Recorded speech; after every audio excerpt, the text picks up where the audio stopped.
हमारा जो भोजपुरी जो है वो तो कम से कम डबल मीनिंग करके गाता है। और ये जो हनी सिंह जो गाते हैं वो साफ साफ का रामायण पढ़ते हैं। नाम से बोल रहे हैं पूजा बिना हवन के, भोजपुरी बिना पवन के। वो मेरा ही गाना था, गाना का बोल था कि पूजा पाठ नहीं शोभेला हवन के बिना, तो भोजपुरी कैसे शोभे पवन के बिना। क्योंकि ये पूरा पब्लिक आप दोनों को एक साथ देखना चाहता है।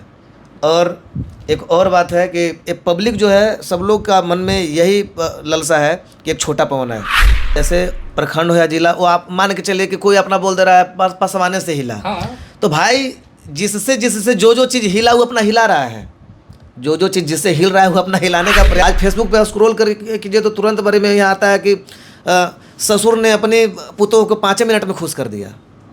तो ये क्या है? ये पागल कहेला ना रे लोगवा, पागल कहेला ना कि हम ता नैहर के बानी रसीली रे लोग। तो बहुत पुराना गाना है। तो इसमें रसीली क्या है भाई? क्या उसके बने यहाँ देहिया से रस उस चुता है।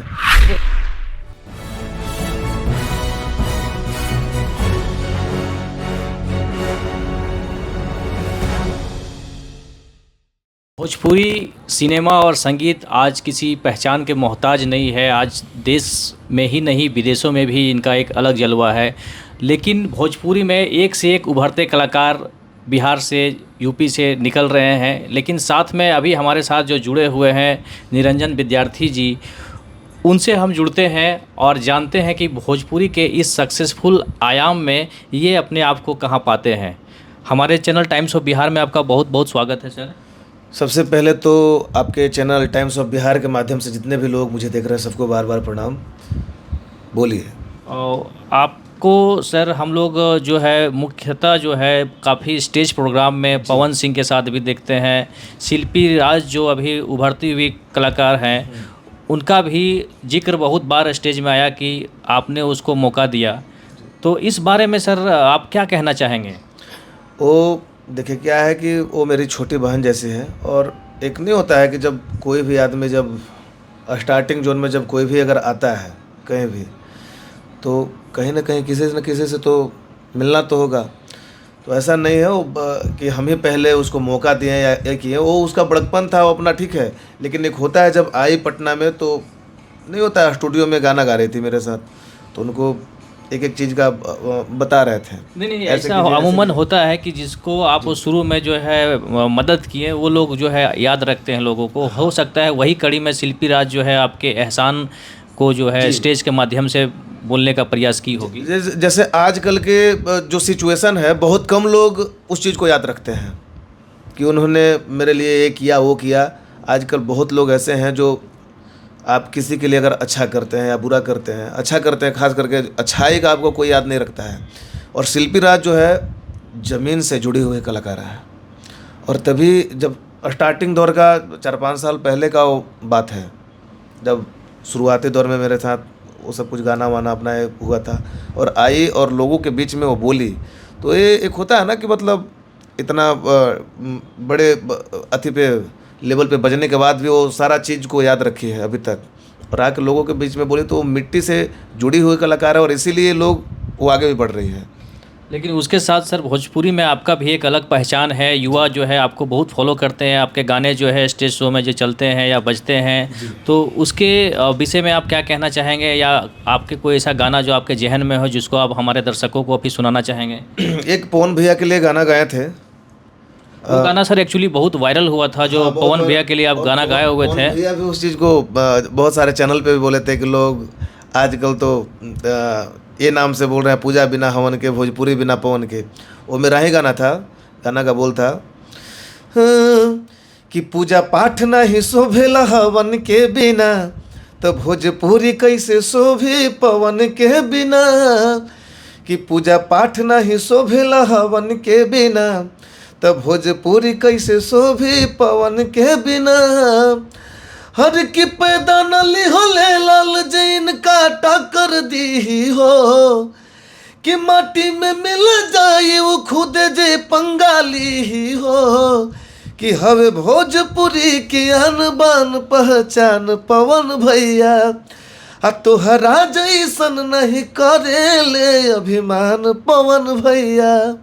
यही गाना था। तो ये विशेष जो है आप पवन भैया के लिए ही गाए थे? हाँ, विशेष करके क्योंकि देखिए उनको मैं गुरु मानता हूँ अपना।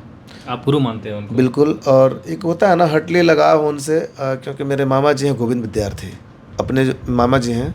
और पवन सिंह जी के लिए लगता है कि स्टार्टिंग दौर से पवन सिंह जी के लिए बहुत सारे गीत लिखे हैं, चाहे अजय पांडे जी को दिए थे हल्फा मचा के गेल। हल्फा मचा के गेल बहुत ट्रेंडिंग गाना चला है। ओ मेरे मामा जी का ही लिखा हुआ गाना था। पवन सिंह जी को लिखे आई हो दादा के सर पिवा के चरित्रबा, हमने के छोड़ के नगर यानु हो कहवा जेबू ए माई, ये सब जो भी गाना है, 9 दिन बूढ़ी कैसे रहबू पास हो, ये सब जो भी है, झुरू झुरू निमिया गछिया, ये सब तमाम जो भी गाना है तो मामा जी का ही मेरा लिखा हुआ है। तो एक होता है कि शुरू से ही उनसे हटली लगाव है और उनको मैंने अपना गुरु मानता हूँ। ये लगाव के बीच सर मेरा एक प्रश्न आपसे है कि जब पवन सिंह गायकी के तौर पर तो बहुत बेहतरीन कलाकार हैं, उनको पूरा भोजपुरी समाज जो है दिलो ताज में रखा हुआ है, लेकिन एक व्यक्तिगत जो उनका व्यवहारिक जीवन परिदृश्य है, जहाँ पर आप जैसे बोलें कि हम टकराव की काफ़ी स्थिति है और रिश्तों में जो सामंजस्य देखने को नहीं मिलता है, तो ऐसा क्या माने उनके बीच में है कि आपको लगता है कि दोनों के बीच में इतनी ज़्यादा दूरियाँ बनी हुई है? देखिए, सबसे पहला बात है कि क्योंकि आपने जिक्र किया कि मेरा हार्टी कनेक्शन है और साथ में जो है वो तो है और आजीवन रहेगा भी। अब देखिए, सबसे पहला बात है कि वो उनका पर्सनल मैटर भी है, उसमें तो हम लोग को टीका टिप्पणी भी नहीं करना चाहिए, लेकिन जब आप पूछ दिए एक चीज़ इसमें ये भी है सर कि आपको पवन सिंह के साथ भी देखा जाता है और उनकी पत्नी जो है ज्योति सिंह भी जो है आपके अभी हाल ही में जो गृह प्रवेश हो रहा था उसमें भी आई हुई थी, तो दोनों के बीच में काफ़ी अलगाव है और आप दोनों के बीच में काफ़ी लगाव है। यूँ कहे तो पवन सिंह के साथ भी आपका बहुत अच्छा रिश्ता है और उनकी पत्नी के साथ भी है, तो दोनों के बीच में आप कैसे सामंजस्य स्थापित करते हैं सर? जैसे देखिए, बात ऐसा है कि उनका जो कला है, उनसे जो हम सीखे हैं व्यक्तित्व के बारे में, मान के चलिए कि अगर हमको कैमरा चलाने के लिए सिखाएंगे या बोलने के लिए सिखाएंगे तो जाहिर सी बात है कि मैंने आपको गुरु मानूंगा, लेकिन आप व्यक्तित्व के कैसे हैं, आपका जो है विचार कैसा है, उससे मुझे कोई लेना देना नहीं है, ठीक है। और पवन जी का जो गायकी है, इसलिए मैंने उनको अपना गुरु मानता हूँ। और जाहिर सी बात है कि वो इस मामले में तो थोड़ा सा वो गलती कर रहे हैं, ऐसा नहीं करना चाहिए। भैया से भी रिक्वेस्ट है। और देखिए भैया, बात ऐसा है कि अगर आज आप अगर ज्योति भाभी के अगर साथ अगर देते हैं तो ये पूरा जनता जो है आपका देखे भी, काराकाट में चुनाव में भी बहुत लोग साथ दिया काफ़ी, और ज्योति जी जो है पवन सिंह को चुनाव में काफ़ी मदद भी की, प्रचार में दिन रात जो है मेहनत करके उनको जिताने का भरपूर प्रयास की थी। तो ये सब, और बाकी इस तरह का कुछ बात नहीं है। ज्योति जी कभी कुछ बोलते हैं कि हमको ऐसे कर दिए हैं, चाहे वैसे कर दिए हैं, चाहे छोड़ दिए हैं, तो अरे यही तो सबसे बड़ी बात है, यदि छोड़ दिए नहीं तो फिर अपना क्यों नहीं रहे हैं? नहीं, अगर नहीं अपनाए रहते तो कहाँ अभी छोड़ दिए हैं, तलाक कहाँ हो गया है? तो फिर ये अलगाव की स्थिति क्यों है? अलगाव का स्थिति बस मीडिया वाले लोग बना दिए हैं। जैसे आप जैसे तमाम 10 मीडिया वाले बार बार उसी चीज़ पे जब पूछते हैं ना तो अलगाव का स्थिति बन जाता है। मेरा क्वेश्चन बनता है, चूंकि आपने बोला कि पवन सिंह से मेरा हार्टी कनेक्शन है, तो हम सोचे कि हो सकता है छोटे भाई के नाते आपके पास कोई जानकारी होगी। बिल्कुल, देखिए जानकारी तो बहुत कुछ है, लेकिन अब सब लोगों का, अब मान के चलिए कि अब उनसे मेरा क्या लगाव रहा है, उनसे हम कैसे मिलते हैं, क्या मेरा बातचीत है, तो कुछ चीज़ें जो होता है प्राइवेसी में रखना चाहिए। नहीं, बिल्कुल सही है। अब ऐसा नहीं है, जिंदगी भी होती है। अब ऐसा थोड़ी है कि अब कैमरा के सामने हम सारा बात उनका आके कर दें, तो अब कुछ ना कुछ बात है और इसी चीज़ को लेके भैया थोड़ा सा नाराज़ हैं। और बाकी भैया से भी रिक्वेस्ट है हाथ जोड़ के कि भैया जो भी चीज़ है उस दूरी को कम किया जाए भैया, क्योंकि ये पूरा पब्लिक आप दोनों को एक साथ देखना चाहता है। और एक और बात है कि ये पब्लिक जो है, सब लोग का मन में यही ललसा है कि एक छोटा पवन आए, सब लोग बस यही चाह रहा है कि एक छोटा पवन आए और भैया भोजपुरी इंडस्ट्री को आगे संभाल सके। और बाकी भैया आप राज कीजिए, आप राजा हैं तो राजा का काम है राज करना, लेकिन अपनी पत्नी को भी रखिए। ठीक है, आप इंडस्ट्रीज के हीरो हैं, बादशाह हैं, सब कुछ हैं, लेकिन मेरा कहने का ये मतलब है, उनका ये भी कहना कि जो लकीर हम भोजपुरी में खींच दिए हैं उसको लांघना जो है कोई कलाकार की बस की बात नहीं है। वो तो बात है, वो तो हर चीज़ से लकीर खींच देते हैं, ये हकीकत बात है। और बाकी प्रखंड हो या जिला बउवाने से हिला, उनका भी स्टेटमेंट है ये। हाँ बिल्कुल। अब देखिए, अब वो तो जाहिर सी बात है, अब सब लोग अपना अपना तरीका से लोग गाना बनाते हैं। चलता है जब लोगों का कोई अपना विशेष जाति धर्म पर जो इस तरह के गाने बनते हैं, तो इसको देख के आपको नहीं लगता है कि भोजपुरी में एक विशेष जातिवाद का प्रकोप है? देखिए, जातिवाद और जातिवाद किसे कहते हैं, अब हम उसके बारे में आपके चैनल के माध्यम से बताना चाहते हैं। जातिवाद वाला जो सॉन्ग हो गया, जैसे तो ये प्रखंड हो या जिला अहिराने से हिला, ये सब जातिवाद का ही श्रेणी में आता है। जैसे प्रखंड हो या जिला, वो आप मान के चलिए कि कोई अपना बोल दे रहा है पसवाने से हिला, तो भाई जिससे जिससे जो चीज़ हिला वो अपना हिला रहा है, जो चीज़ जिससे हिल रहा है वो अपना हिलाने का प्रयास कर रहा है। कहाँ तक सही है सर? एक सभ्य समाज के लिए विशेष जातिवाद या किसी विशेष समूह को टारगेट करके गाना बनाना, ये कहाँ तक सही है? सर, आजकल बता रहे हैं कि जो नेता मंत्री जी जो हैं, सिर्फ कलाकार ही जातिवाद करता है। नेता मंत्री लोग भी तो है ना। अब मान के चले कि एनडीए में हैं तो जीतन राम मांझी जी भी हैं, उधर हैं चिराग पासवान जी हैं, तो 4-5 लोग मिलते हैं। तेजस्वी यादव जी हैं राजनीति से। नहीं, एनडीए का हम बात बता रहे हैं, तेजस्वी यादव जी के बारे में हम बोलेंगे, ठीक है। तो एक होता है ना कि अपना जो मुख्य जो जातियां हैं, जैसे चिराग पासवान जी हैं, तो पासवान जी का वोट कहाँ जाएगा? चिराग पासवाने से हिली, वही चीज़ है। तो अपना समाज में बजाने के लिए लोग अपना उस तरह का गाता है। और जो जातिवाद जो सॉन्ग होता है, मान के चलिए कि अगर हम ही अगर गाते हैं तो जातिवाद उसे कहेंगे कि बाबू साहब ऊपर है, जादव जी नीचे, बाबू साहब ऊपर है, पासवान जी नीचे। अगर इस तरह का अगर कोई भी कलाकार अगर गाना गाता है तब जातिवाद गाना हो गया। बाकी अपना जो है जाति का जाति पे गुणगान कीजिए, जाति पे अपना गुणगान कीजिए, ना कि हम है ही हैं, हऊ है, दिस है डेट है, अपने बारे में लोग। तो जो दिस डेट हो रहा है, इसको सस्ती लोकप्रियता हासिल करने की एक प्रक्रिया है क्या? बिल्कुल। इसीलिए जैसे लोग को नहीं पता है ना, उन लोगों को लगता है कि सिर्फ अगर हम अहिरान पे गाना अगर गाएंगे तो अहिरान का ट्रेंडिंग चलेगा। जैसे ये एक हकीकत चीज़ है। जैसे एक टुनटुन यादव जी हैं, प्रमोद प्रेमी जी हैं, जातिवाद गाना पे हम बोल रहे हैं, जातिवाद वाला सॉन्ग पे बोल रहे हैं। वो गाना गाया, खाली जादव जी के ऊपर गाना गाया, गाते गाते तो पूरा जो जादव जी हैं कि अरे चल हमनी के ऊपर खाली ये करता है, तो इसलिए बढ़ जाता है। जिसका जो ज़्यादा जनसंख्या है, लोग उस गाने को सुनते ही हैं। सुनने के बाद फिर क्या होता है कि जब उसका गाना जब चलने लगता है तो धीरे धीरे वो अपना ट्रेंड चेंज कर लेता है। तो ये आगे बढ़ने का भी एक तरीका है, ठीक है, टैक्टिस है। बाकी जातिवाद सब जगह है।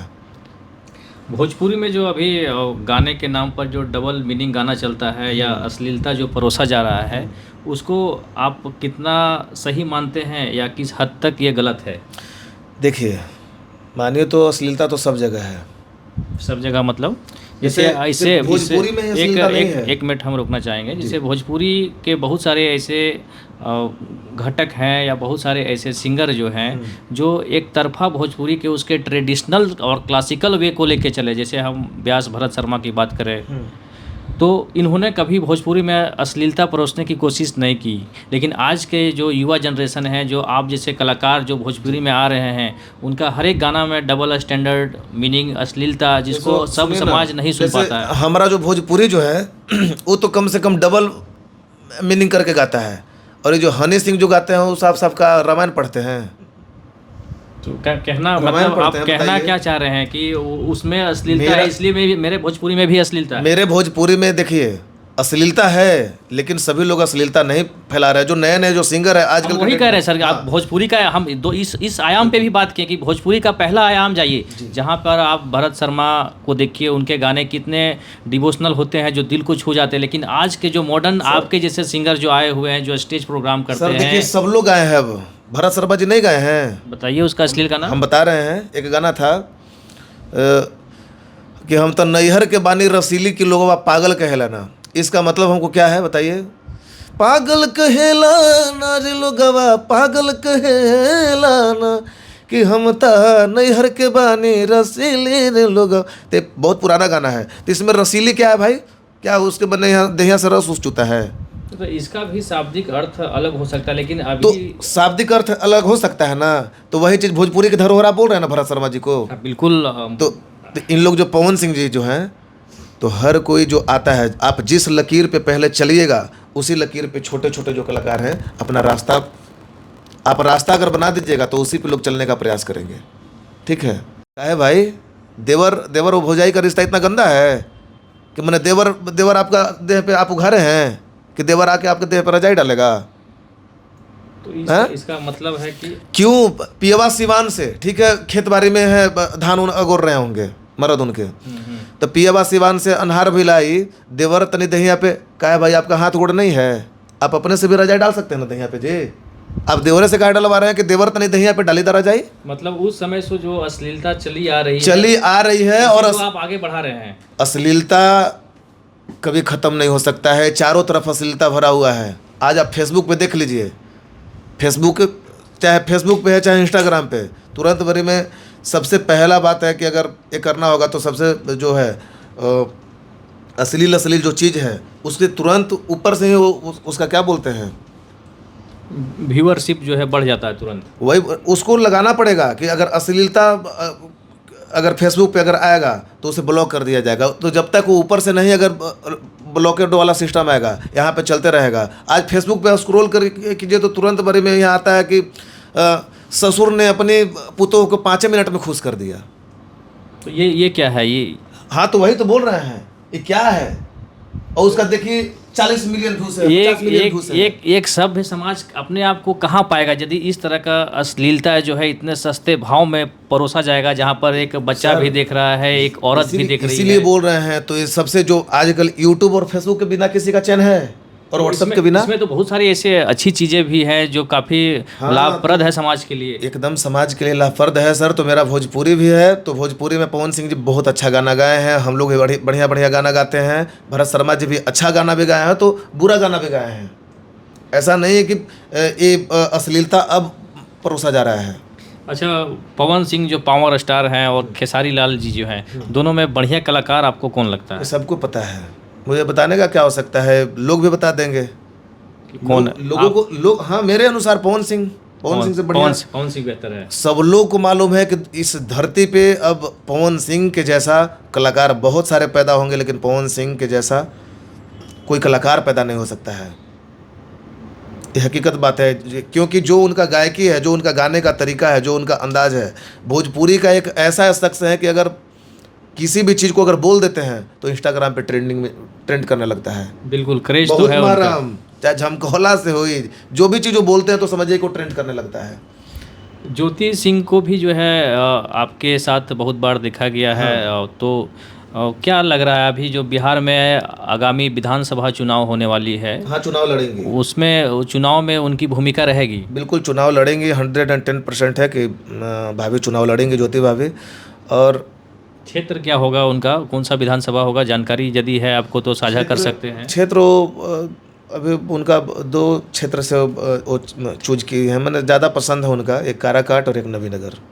2 क्षेत्र से थोड़ा सा एक नहीं होता है, लोग से थोड़ा सा इसलिए हाल फिलहाल के दिनों में जो है उनकी चहलकदमी जो है नवीनगर में काफ़ी बढ़ गई है। कोई भी छोटा मोटा प्रोग्राम है तो उनका शिरकत करना लाजमी हो जाता है। नहीं, वो ऐसा नहीं कि चुनाव की वजह से ही, एक वो दिल की भी बहुत अच्छी है औरत, दिल की भी। क्योंकि हम लोग जब भी मिलते हैं, होता है ना, दिल के बहुत साफ हैं।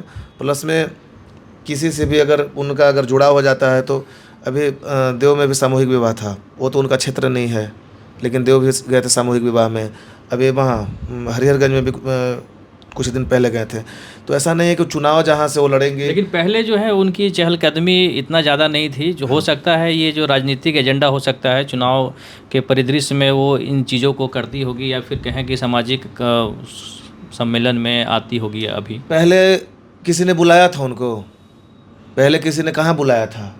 जब नहीं बुलाया था तो कैसे आएंगे? अब जब तक हम आपको नहीं बुलाएंगे तो आप मेरे घर पे आइएगा? नहीं, बिल्कुल नहीं आएंगे। पूछेंगे तब ना कि भैया आइए, हमारा लड़का के शादी है, हमारे बहन के शादी है, तभी ना आइएगा। तो उनको लोग बुला रहे हैं, वो जाहिर सी बात है जा रहे हैं। अपना कोई गाना सर जो आप हमारे चैनल में गुनगुनाना चाहेंगे? मेरा तो एक गाना था, श्री राम मंदिर के ऊपर भी एक गाना गाए थे, और वो गाना सा गुनगुना के सुनाइए। हर की बीतल बहनावस दिनवा रही है अब संगन आई गईले ना, श्री राम हमार अंगना आई गई लेना, इस तरह का गाना था। और बहुत बहुत लोगों का प्यार दुलार आशीर्वाद मिला था इस गाना से। इसके इधर सर जो आपका एक हॉबी यूँ कहें कि समाज सेवा में जो है आप काफ़ी अग्रणी भूमिका निभाते हैं। हाँ, वो निभाते हैं तो शुरू से। इसके बारे में बताइएगा, इस संदर्भ में आप काम करते हैं। माँ पिताजी से और बड़ा भाई से। संस्कार वहीं से प्राप्त हुए। जी वहीं से। और एक है मेरे चाचा जी हैं, अपने चाचा नहीं है लेकिन अपने से बढ़ के एक होता है ना कि अगर आपका अपना भाई जो नहीं कर सकता है तो कोई आपका मित्र जो होता है वो भाई जैसा हो जाता है। तो मेरे जो चाचा जी हैं, पवन चाचा, राकेश कुमार पवन उनका नाम है, तो चाचा जी का काफ़ी प्यार दुलार आशीर्वाद मेरे ऊपर खास करके बहुत। एक होता है ना कि मतलब अब उनके अपने बेटे हम नहीं हैं लेकिन अपना बेटा से वो मुझे कम भी नहीं मानते हैं। संस्कार वहीं से प्राप्त हुए। हाँ, संस्कार मतलब एक होता है ना कि जहाँ गलत कदम उठाते हैं, चाहे जहाँ पे गलत और सही का जो होता है, तो वहाँ पे चाचा जी हमको रोकते हैं, बोलते हैं कि नहीं ये एकदम गलत कर रहे हो, बहुत बहुत पिटेंगे। अभी आप स्टेज प्रोग्राम करते हैं बहुत जगह पर, देखें आपका व्यस्त कार्यक्रम चल रहा था अभी हाल ही के दिनों में, और औरंगाबाद में बहुत सारे ऐसे महोत्सव हुए जहाँ पर आपको जो है स्टेज प्रोग्राम में परफॉर्म करते देखा गया। जी, तो वो कला संस्कृति और जो अभी बिहार सरकार को बहुत बहुत धन्यवाद, और ख़ास करके हमारे औरंगाबाद जिला प्रशासन को दिल से धन्यवाद, क्योंकि जो भी महोत्सव होता है तो उसमें हम जैसे कलाकारों को एकदम बुलाया जाता है, सह सम्मान, इज्जत प्रतिष्ठा, प्लस में एक होता है ना मानदेय राशि के साथ। तो ये जिला प्रशासन को भी बहुत बहुत धन्यवाद। औरंगाबाद ये कैसे मतलब मानते हैं कि जो सरकार का जो ये पहल है वो बहुत अच्छा है, खास करके आप जैसे उभरते कलाकारों के लिए? बिल्कुल बिल्कुल अच्छा पहल है, तभी तो अब सबसे ज़्यादा जो महोत्सव भी होता है तो हमारे औरंगाबाद में ही होता है, क्योंकि 20 से 22 महोत्सव होता है पूरे बिहार में। पूरे बिहार का सबसे एक नंबर पे आता है। पूरे बिहार में इतना महोत्सव कहीं नहीं होता है जितना औरंगाबाद जिला में होता है। तो ये बिहार सरकार के लिए को भी बहुत बहुत धन्यवाद कि हमारे, और ख़ास करके हमारे ज़िला में उस तरह का वो चीज़ है, जैसे जहाँ से छठ का शुरुआत हुआ, देव सूर्य मंदिर, एक रात में 3 मंदिर बना था, देवकुंड और उमगेश्वरी महोत्सव में भी था, सूर्य महोत्सव में भी था, और अभी जल्दी में कल देवकुंड महोत्सव में भी मेरा प्रोग्राम था।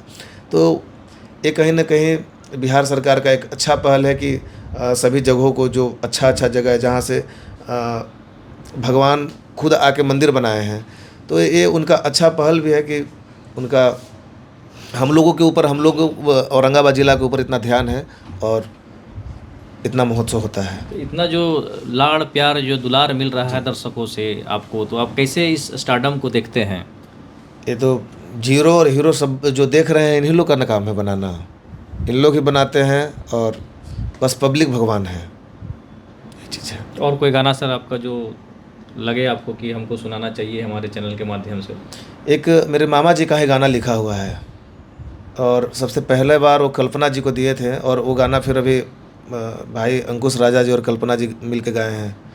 वो गाना था मेरे मामा का लिखा हुआ कि जब साथ देवे के न रहे, कि जब साथ देवे के न रहे, तब प्यार कहे के कहलू तुम, पल पल तड़पे दिल आह भरे, पल पल तड़पे दिल आह भरे, ये गाना था। और इसी पे पवन सिंह जी को फिर मामा लिखे, जाओ जाओ वृंदावन ए उधो, कि जाओ जाओ वृंदावन है उधो, गोपियों से जाकर तुम मिलना, कहना कान्हा ने भेजा है, ये गाना था। आप सुन रहे थे निरंजन विद्यार्थी जी को, जो हमारे साथ अभी जुड़े हुए थे, और इनकी जो सुरीली आवाज़ थी काफ़ी पसंद किया जा रहा है अभी पब्लिक के बीच में, और भोजपुरी कलाकार हैं, एक उभरते हुए सितारे के रूप में अभी व्यवस्थित हैं, और समाज को जो है एक नए आयाम के साथ जोड़ रहे हैं, जहां पर भोजपुरी गाना और संगीत को एक नए ऊंचाइयों पर ले जाने का इनका भरपूर प्रयास है। काफ़ी व्यस्तम कार्यक्रम था और उनसे समय निकाल के हमारे साथ जुड़े, इसके लिए एक बार पुनः हम अपने चैनल के माध्यम से इनको साधुवाद देते हैं कि इतने व्यस्तम समय के बावजूद भी हमको टाइम दिए। बहुत बहुत धन्यवाद आपको भी, और ये चैनल के माध्यम से जितने भी लोग मुझे देख रहे हैं, आप सभी लोग से रिक्वेस्ट है कि टाइम्स ऑफ बिहार को ज़्यादा से ज़्यादा सब्सक्राइब करें और लाइक करें। बहुत बहुत धन्यवाद आप सभी का।